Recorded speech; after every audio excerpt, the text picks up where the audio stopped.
Welcome to the Unapologetic Badasses series. My name is Valerie Fuentes. I'm your host, and today I am with Danielle Lovett. She is one of my very first IG friends in this community. We started following each other, I want to believe, at the beginning of the year, right after Ricky Lake started talking about her hair loss. I don't even know that you remember this, but I remember this clearly because it was such an amazing moment for me. Because right after Ricky Lake came out, a lot of people started coming out. I remember seeing the trend of people started speaking about alopecia. So I'm so happy to have you here today, Danielle. Danielle is a physical therapist. She has been working nonstop during the pandemic, and I'm just so proud of everything you're creating, what you're doing with your work, how you're raising awareness on social media. And I really have seen you, me just following you, I've seen you grow into this powerful human who's just, serving and supporting and creating. And I just love what you're doing right now. So thank you so much for being here today. Thank you so much for inviting me. Of course. So tell us a little bit about your journey. I know that it was your dad who discovered your first spot. So I would love to hear about how that was for you and what happened next. So I was in my freshman year of college, and I forget the exact moment, but I never forget that it was my dad that had just pulled me aside one day and kind of asked to make sure if there was something going on with my hair. And then he was considering my health, and my dad never really notices details like that, doesn't care how I look.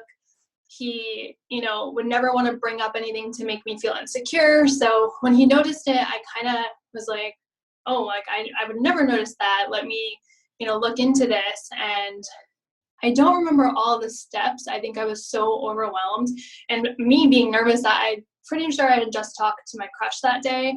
And all I could think about, when I walked away, did he see my bald spot? So I went into panic with that. I quickly kind of realized for a little while that I could kind of comb it right over. So I started, looking at the back of my head more, carrying around a little mirror, and then became obsessed with going to the bathroom in between classes or bringing it with me everywhere I went so that I could check the back of my head when wind hit it, or if, I touched it by accident. Even started thinking about maybe sitting in the back of the class so people didn't look at my head. So it opened us up to looking into hair doctors. My dad had, I think, seen a commercial on TV about a hair doctor, and they do free consultations, which is great. So you go in there, and the first thing they do is kind of say, here's some Rogaine, use this. I'm not making any money off of it. You buy it over the counter. So I figured, what's the harm in that? And this is before they came out with women's Rogaine. So it was made for men.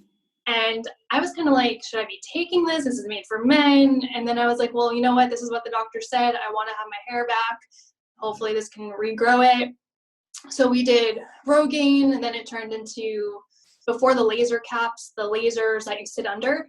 My dad had to help me kind of arrange it the right way. And then I was frozen for 20 minutes. I was told not to move because I thought about the lasers, they would go onto my face. And I was like, I don't want facial hair. So thinking about that. So we tried that for so long. That didn't seem to really do anything. So I kind of gave up on that. I had mentioned before that with you that we both had similar procedures where kind of like this experimental stem cell procedure. At one point, they told me they can take the fat from my adipose tissue in my stomach and extract the stem cells and then inject that into my scalp, and that could help kind of get things going and supposedly regrow my hair as well. We figured, I've heard great things about stem cells. It's not exactly the stem cells that you would use from bone marrow, but let's give it a try. Why not? I feel like my last thing, that didn't really seem to do anything. Now I'm thinking I probably have fat somewhere in my head, but yeah, so we just did as much as we could without at some point just saying, stop. Like the hair doctors were just continuing to go, and they were just like, you need to keep trying this. What about this? And I was like, but I'm not getting results. So Right. So at what point did you decide, you know what, I'm just going to stop trying treatments and I'm going to, focused on something else, right? Like try to fix it my way, feeling Right. better about myself instead of trying to grow my hair back.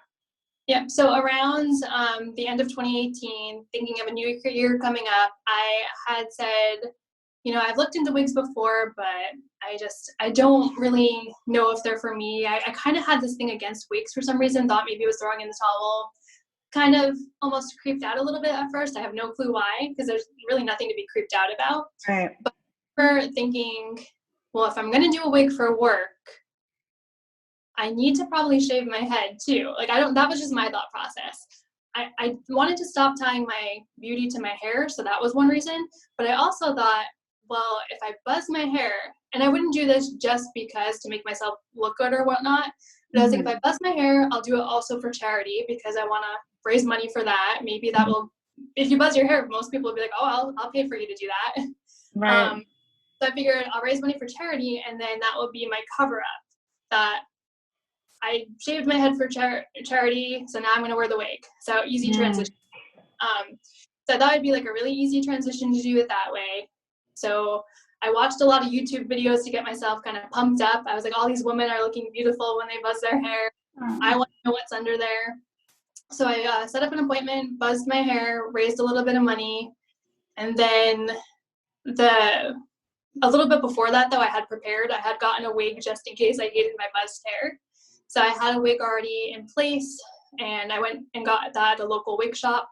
The people that actually said they would do a complimentary buzz if I did the wig there. And we recorded that, and then I figured put that on Facebook, and people would know why my hair was different at work. But not everyone saw. So you went from your hair to you buzzed your hair, and then you went to a wig. There was no topper in the middle. You just went from buzz to wig. Yeah, I just, wow. Toppers weren't really a thing that I knew much about until the hair loss community, and I didn't really get into the hair loss community until I buzzed my hair and then kind of put that out there in the world. Thought about let me raise alopecia awareness, and then once you start using some hashtags, you realize, there's other women out there. So I kind of don't remember everything perfectly how it lines up, but I didn't really know about toppers until after, and then I was like, well, now I need to grow my hair out so I can try a topper. Right. Okay, so I'm sorry, so you were saying, so you went through this process, and then so you started wearing your wig to work, I'm assuming. Yes. And so what happened? What was that like? So you did you go to work with your buzz cut, or did you go to work with your wig? No, so I thought I was going to be super confident and rock the buzz cut, but then I started to see areas where it was more bare, and I think that if I had a normal buzz cut, I would have been like, this is kind of cool, let me rock it to work. But the bare areas were just too much for me, and I couldn't cover those up with hair fibers like I was covering up my bare areas before when you kind of comb it in to blend in with your hair. So I immediately went back into my shell, said I can't do it, I'm going to continue with my wig. Sorry, I know I'm all over the place, so back up. I had started wearing the wig a month before I buzzed my hair. Oh, okay. Preparation for knowing that I was actually going to buzz my hair, so I kind of wanted to see if people would think that my hair did transition into the wig. And then when I realized it probably wasn't looking like that, people were believing that, then I could kind of tie my buzzing my hair into using that wig. I told them I just kind of wanted to see how I felt about it. My brain, I'm sorry, is kind of all over the place. So no worries. And that's perfect. And I actually want to ask you more questions about that because I've never had a wig myself. I think to me, actually for Miami, I think it's a little much. So I want to know, because you were wearing your wig and you still had hair, you haven't, how did you feel? Yep. So I had what was called a medical cap, which is basically at the wig shop that I went to, they said it was made for people with alopecia, full alopecia, and also people going through chemo. So it's more breathable than some caps that I have now with my new wig. And it's very air-like. So there's holes in it where it bends very well. I didn't have a whole bunch of hair though underneath, so it wasn't like that was making a huge difference. It definitely got a little bit hotter at times, but not much more than how I typically was, I didn't feel. And I never really wore it outside of work as much. Work was where I was kind of too afraid to come out as myself. When I was outside of work, if I didn't feel like wearing my wig and it was really hot out, I would just wear a baseball cap if I wanted to cover up my head. Okay. But like, were you comfortable when you were wearing the wig? Did you feel, because when I wear my hair, I'm like, yes. So like, did you feel better like once you started wearing hair, or was it like, I don't know? So I loved my wig outside of work because I could wear it down. At work, I always felt like if I wore it down, I work with patients where you're very close and you have to kind of hug them sometimes to help transfer them.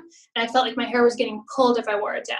So I was constantly worried about it getting like shifted off my head, even with the wig grip, or pulled or ruined. So I always wore it up. But the synthetic wig that I had looked very boxy and wig-like once I wore it. So I was pulling pieces out, trying to make it look more natural, but I always felt like it never looked right. So I kind of never felt 100% confident in that wig. And that's great that I've now learned about more human hair pieces or toppers, because toppers I could have blended so much better, but I had a buzzed head. But they would have blended so much better to go up, and they wouldn't have really known as much. Right. So then how did you start having the conversation? So like, you got the buzz cut, you started wearing your wig, and then was there at some point that you started actually talking about alopecia and the condition, or like, how did that happen? Because I know you're completely open right now, but how was that process for you? So there was this one nurse that used to kind of pull my hair a little bit when I would be at documentation at the computer, and I hated that. So I don't know why she did it, but you're not the first one. When people touch my head that I don't trust, like, I mean, obviously my husband can, touch my hair or whatever, but like people that I don't know that try to touch my hair. Yeah.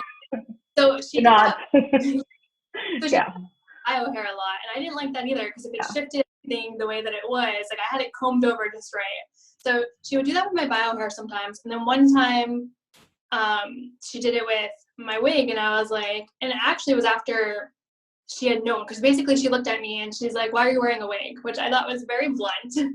So some coworkers would do that to me. They would either comment on my hair and ask so many questions where eventually I was like, I'm just going to tell them, because they were getting so like nosy about it almost. Right. But with her, why are you wearing it? And I was like, how do you know? Just out of curiosity. And she's like, because I've touched your other hair before. And she could just, the volume compared to my hair, I know it was. So like, I really had like the tiniest ponytail with my bio hair, and I wore it. So when I wore my wig up, it was so much thicker. So I came clean to people. Like some people would be like, oh, your hair's so thick. Like, what do you do? And those were people that didn't know me well. And I eventually was like, you know what? This is my time to just start practicing on people, or be like, oh, it's a wig. And then I'd be like, sometimes I'd give too much of my life story. And some people are like, just, tell them whatever, and you don't need to give your life story. But I'm that person that, let me tell them my life story, or, I buzzed my hair for this reason because I have some form of alopecia. So I just started telling people that. And I felt good, though, to be able to tell people. It started to feel empowering. So I just was like, I'll just keep telling people if they want to know. I don't want to feel like I'm hiding anything, or some people knew it was a wig, so I didn't want them to get back to others. And not that it matters, but I didn't want them to be like, oh, she told you it's her hair, it's actually a wig. Right. It gets to the point where you don't even want to remember what you told who. You just want to tell the truth to everybody so you don't have to think about it. Yeah. I mean, sometimes I wish I didn't have to tell them. I wish that I could have convinced them a little bit more. It just was kind of unfortunate that I was like, oh, I guess it's a wig just because you can tell. Right. Well, but I think like what you said, like, this is a person that has seen and touched and experienced your hair before, so I think that makes sense. But the reality is that a lot of people can't even tell. Like I get those comments to this day. Like the other day that I did that post about my new hair, Yeah, so many messages, and there were people from years and years ago that I haven't talked to many years, and they're like, I never knew. I had no idea. And I'm thinking to myself, how can you not? If I look at my Instagram pictures, all I see is like alternative hair. That's what I see, right? Because we have it in our mind that everybody can see it. So a lot of people have no idea. No clue. Right. We're just so focused on ourselves that we like think that everyone else is laser focused on our hair. Yep. And it's sad because sometimes we don't even that doesn't happen to me anymore, but like there were times that I wouldn't even enjoy myself because I was thinking about that. So I think that wearing alternative hair helps, but if you don't work on your mindset, you can get all the wigs and all the toppers that you want, and you're still gonna not feel comfortable, not have connected conversations. Like you're not gonna be able to relate to people in the same way until you get rid of that self-doubt. Like you really have to get rid of that self-doubt in order for you to connect with people and be normal. Just get to be yourself. And I'm not saying that everyone needs to come out and expose what they don't want to expose, because it took me a long time to get to that point, because I was hiding behind it for a while, even when I did tell people. But at one point, I was getting to the point where I told my friend, like, oh, don't tag me in that picture because I'm wearing my hair. I'm wearing different hair and my coworkers know this hair. So I didn't want to be tagged in certain pictures. And now I'm at the point where I'm like, I just want to live my life and not worry about what picture I get tagged in, or, having to like make this lie of my life. Not that, like I said, nothing against if anyone wants to not tell people, but in my situation, it was different. People kind of knew right off the bat, and not because it looked necessarily like a wig, but they just knew me too well. And I feel like if I started at a new company with the hair that I had, then maybe they would have had no clue. Right. So I love two things that you said. You said that, you said something like everybody is different, and if you don't feel comfortable, that's totally fine. And I agree with you 100% that we do have to be sensitive of where people are in their journey. Because I used to be that kind of, at some point I was like, well, if you're just honest, then you get to be free and all that stuff. But it took me years to get there. Right. So like now when I have conversations with people that are going through the same thing, that's my first question is, where are you at with this? And like really get present to like where they're at and meet them there, instead of expecting that everybody's going to be open just because I want to be open. Right. And that is so, so important. And the second thing that I was going to ask you about was about, you were talking about sharing on social media.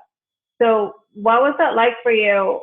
Because I think we just talked about this briefly, but I think that for some people it's like the scariest step ever is to share on social media. And I think to me it was like an easy way out. Right. Like to me it was let's do this once and we don't have to talk about this anymore. I don't have to repeat my same story a other times. Like we do this and we're done. Yeah. So how was it for you? I agree. Like, for some reason, I figured I'll do a post away from, my normal posts or profile where my coworkers would see, because my coworkers were more on my Facebook. Instagram kind of became separate from that. And even though it was public and it was possible they could find it, I was like, well, then if they find it, they know and whatever. But I felt like, let me do a post. And one of my first posts was about buzzing my hair. So I just figured no one really should say anything bad about that. And if they do, that maybe that's on them. They'll look bad. So I figured that was easy. And then I would slowly come out about, no, I didn't just buzz my hair for charity. I did it because of this condition. But for some reason, like, I don't know, like I'm almost like that person that sometimes could go up in front of a big crowd and speak, but you put me in front of a little crowd and I'm focusing on each person.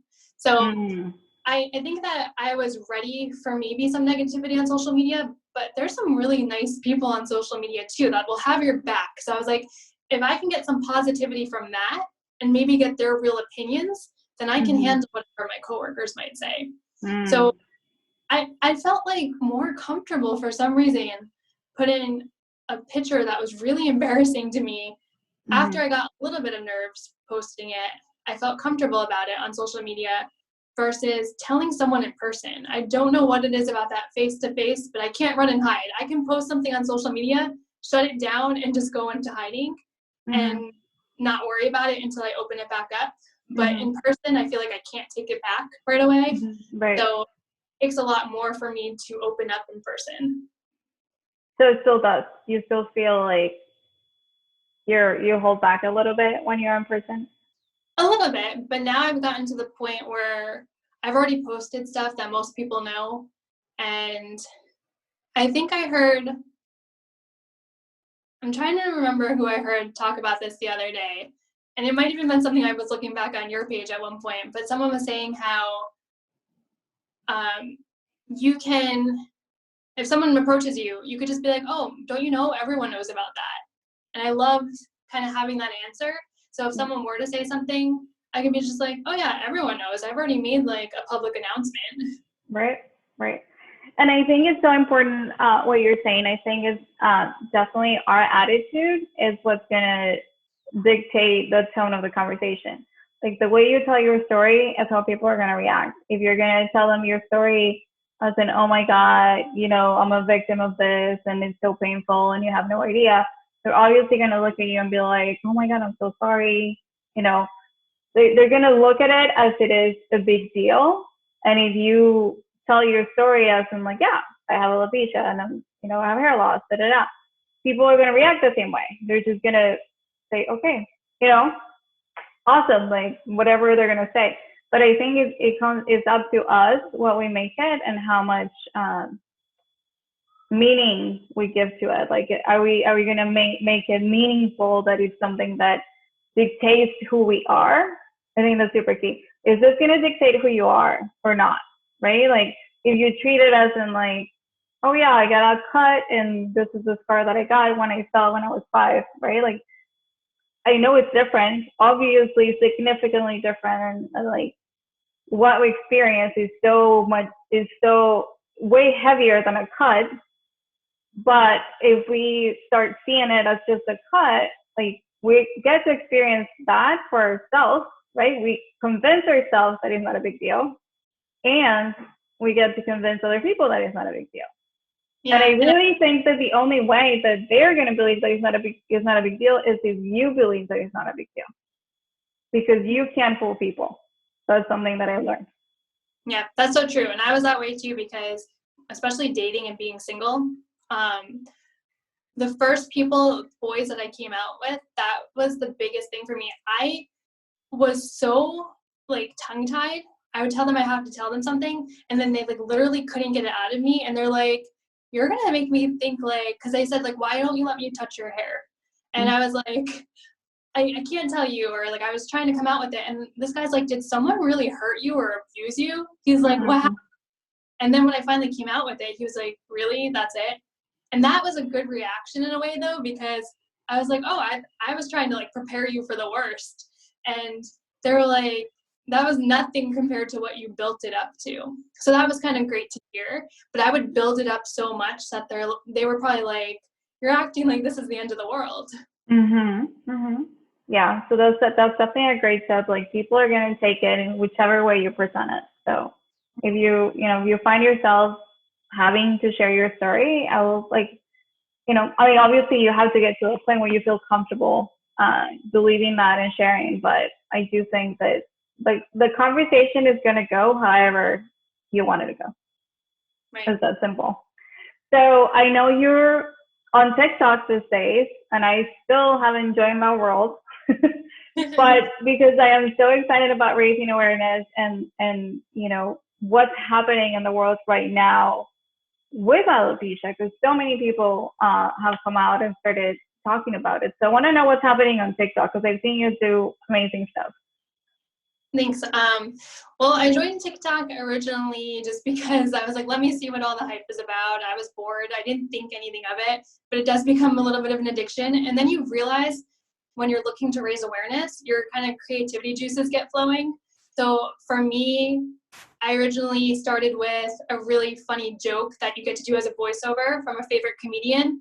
And he was joking about going bald. And so I had my topper in my hand, and I was like, let me make a funny joke about going bald and like see what people think if I start to like make a joke, make light of it, and see people's reactions.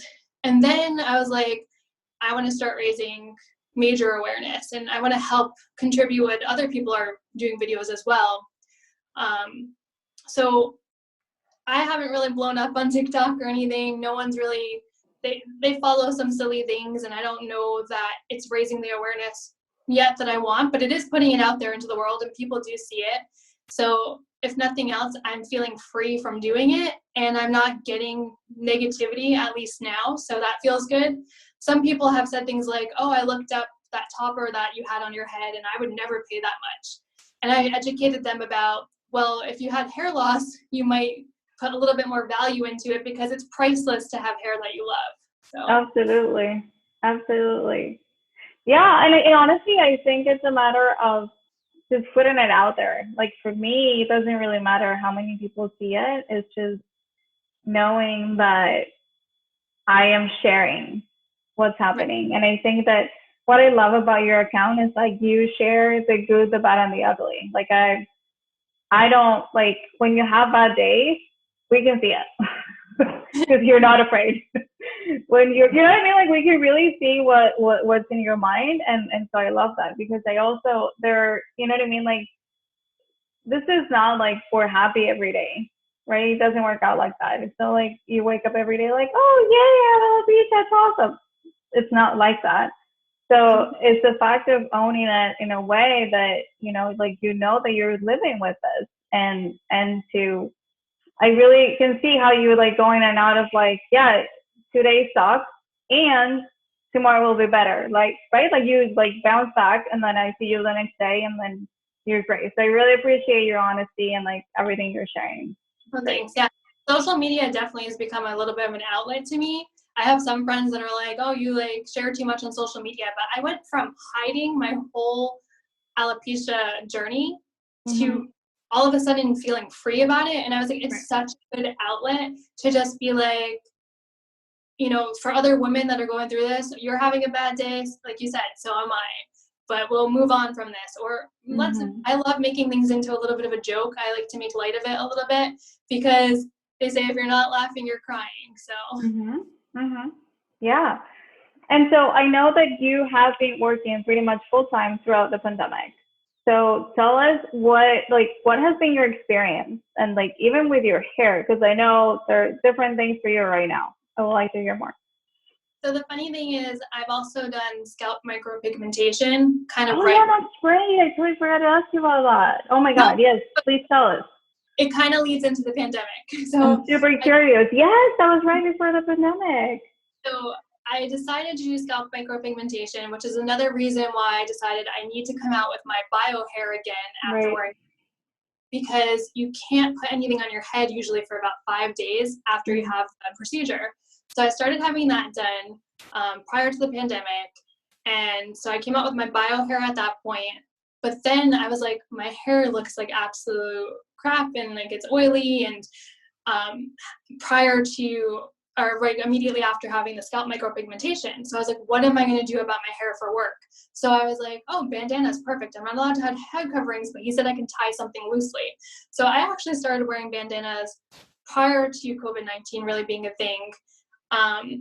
So people kind of just let me do whatever. They were used to kind of having me do different things with my hair. And all of a sudden they were like, oh, you're wearing a bandana every day. But then the pandemic started and everyone was thinking, how do we cover up ourselves the most? Your hair can get droplets in it. So people started wearing bandanas as well or scrub caps. So I was like, this is perfect. Now I'm blending in. And I almost kind of started it at my hospital before other people. And then it was just perfect because I was like, now I don't even have to worry about my hair. And if I were to have another procedure done, but then that got cut because unfortunately you can't have those procedures or hair salon procedures during this. So my next one is actually June 16th, hopefully if all goes well and things open up. So I'm looking forward to that. But in the meantime, I've been able to wear scrub caps because we're all covering our heads. So I don't have to worry about my hair, but obviously everyone's worry and my worry as well. The number one worry is to be safe and be healthy. Right. So it's nice not to have hair in the forefront of my brain anymore. Right. So tell me a little bit about the procedure. So how does this work? How many times do you have to go? Did it hurt? Because I remember when I saw you did that, I was like, oh my God, are you in so much pain? And you were like, no, I'm fine. Yeah, I've always been afraid of needles. Like needles have been one of That's my so scary, I have to tell you. so needles are a fear that I've gotten over prior to this anyways, where I said I would never donate blood and now I've donated over a gallon. So I was prepared for needles at this point, even though I still don't like them. And I've never had a tattoo or anything. So they were like, it's kind of like a tattoo, but it doesn't go as deep. And I had seen stuff on social media because things spread on that. And I was like, you know what? This is actually like a guaranteed solution in terms of at least covering up my bio hair. Because yes, I was feeling comfortable in wigs and toppers, but at the end of the day, you take that off. You have to take it off. And I had to look at my hair.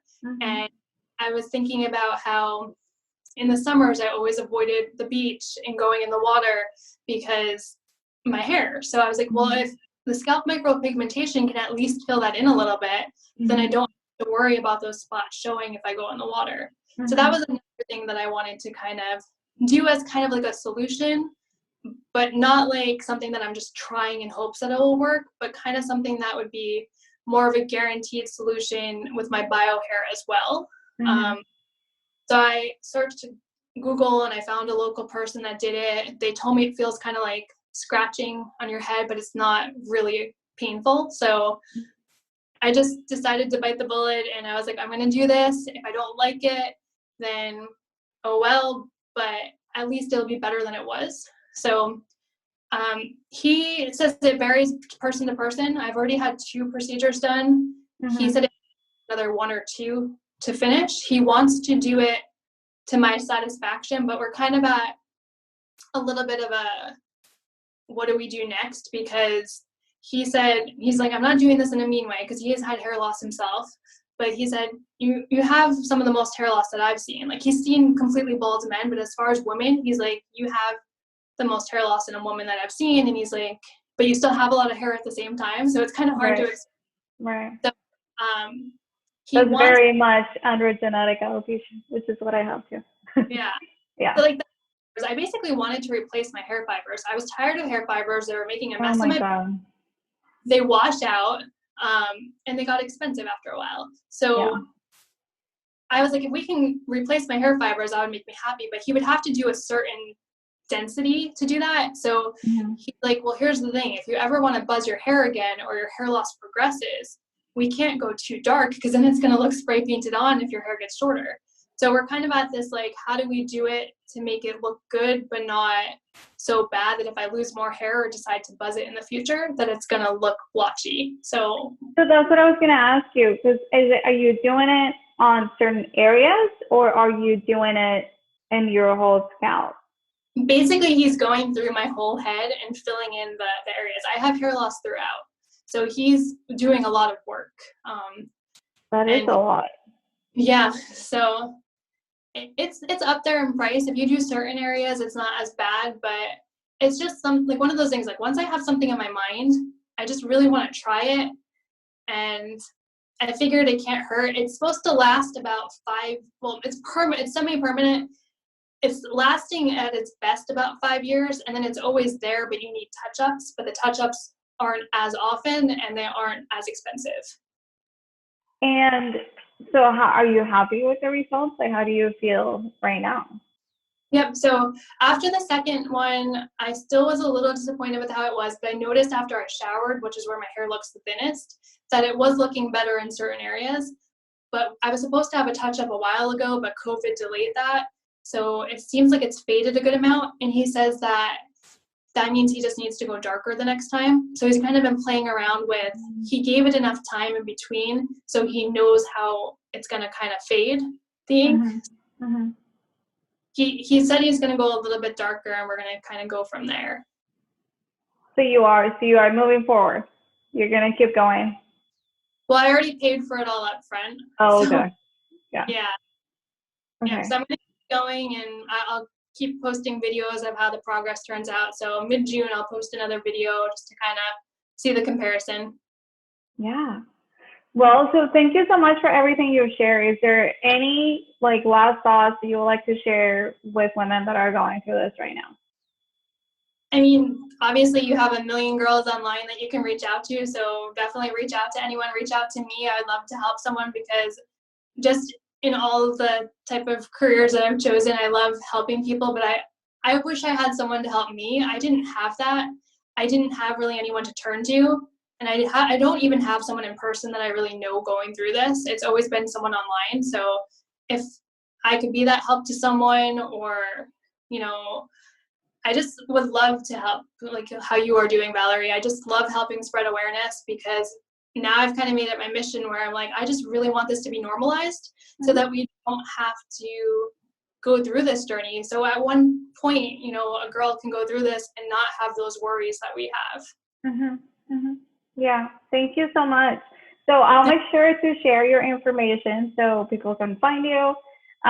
Do you have also like a Facebook page, or are you just on Instagram and TikTok? I have a Facebook page. It's more of a personal one. I don't care if people. I've mostly been sharing most of my hair stuff on Instagram. On Instagram, awesome. Just because that's where I feel like my community is. I don't think my other friends really care. For sure. But yeah, and that's the thing. That's something that I wanted to share as far as sharing on social media. I've seen, actually, I was talking to somebody else that I'm interviewing for this series right now, and she was saying how a lot of women have their hair account and then their personal account because they don't share about their hair loss on their personal account. They just share on their hair account. That never occurred to me. I have shared everything on the same space. So, if you're at a point where you don't feel comfortable sharing, with your, close friends, or I don't know, with your community, then open a different account. And trust me, people will follow. Like we think that, oh, who's going to follow me? People will follow. There's a lot of people that are going through the same thing. And it's really those conversations that makes you stronger. Like, the conversations that we had, like when I was looking for my hair, I asked you, like, what do you think? Where did you go? And you helped me so much. Like there are times that you just don't, when you're having a bad day, when you're like, oh my God, like, how do I handle this? Like this sucks. And like, there is this one, awesome girl in the hair community that is like, yeah, like we get to rock this, and like you see that, and then you remember, yeah, we get to rock this. So like, I really think that being part of this community is so needed, right? Like for me, it's not even.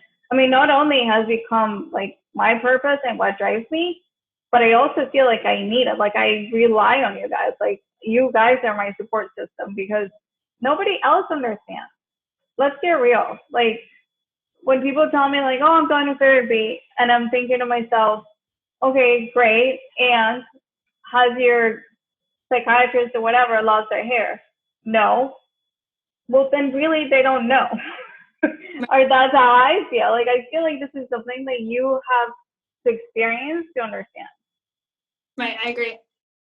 So like this community is everything. Like that's also when I shared right before about my hair, it's like I was so moved when I shared with everyone that I was gonna get new hair, and I got all these messages like, you should go here, you should go there, and then I'm like, how cool is that? I've never experienced something like this before, and I just, if you're not interacting with strangers because you're shy, my invitation is do it. It will change your life. You can reach out to Danielle, you can reach out to me. Trust me, it will change your life. So thank you, Danielle, so much for everything you shared today. Thank you so much. I would love to continue seeing everything that you're creating because it's so, so needed. Thank you very much. All right. We'll see you in the next interview.